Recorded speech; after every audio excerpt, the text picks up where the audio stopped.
நண்பர்களே, Chennai super Kings ரசிகர்களை உற்சாகப்படுத்தும் விதத்தில் ஒரு சம்பவம் திரும்ப நடந்திருக்கு. அதை பற்றி தான் இப்போ நம்ம பார்க்க போகிறோம். கடைசியாக இந்தியாவுக்கும் ஆஸ்திரேலியாவுக்கும் இடையான தொடர் நடந்துச்சு. அதில் பாதுகாப்பை மீறி ரசிகர் ஒருத்தர் ஆடுகளத்துக்குள்ளே வந்திருப்பார்.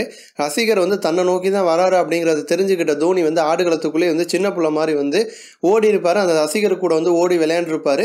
ஒரு கட்டமாக பார்த்தீங்க அப்படின்னா ஒரு வழியாக ரசிகர் தோனியை கட்டி தழுவி தன்னுடைய அன்பை வெளிப்படுத்தியிருப்பார். அதே மாதிரி திரும்ப ஒரு சம்பவம் நடந்திருக்கு. சிஎஸ்கே வீரர்கள் எல்லாருமே பார்த்தீங்க அப்படின்னா முதல் நாள் பயிற்சியில் ஈடுபட்டிருக்காங்க.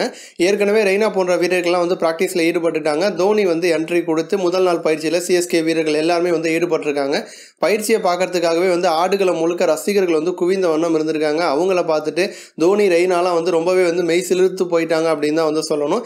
இந்த பயிற்சியில் ஈடுபட்டு இருக்கும் போதும் கூட ஒரு ரசிகர் ஒருத்தர் தோனியை நோக்கி வந்திருக்காரு.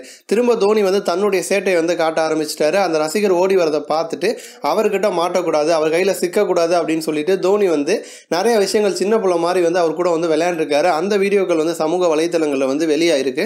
ஒரு வழியாக பார்த்தீங்க அப்படின்னா அந்த ரசிகரும் தோனி கூட ஓடி ஆடி பிடிச்சி கடைசியாக தோனி கிட்ட கை குலுக்கி பாதுகாப்பு அதிகாரிகள் அந்த ரசிகரை ஆடுகளத்தை விட்டு வெளியில் கூட்டிகிட்டு போயிருப்பாங்க.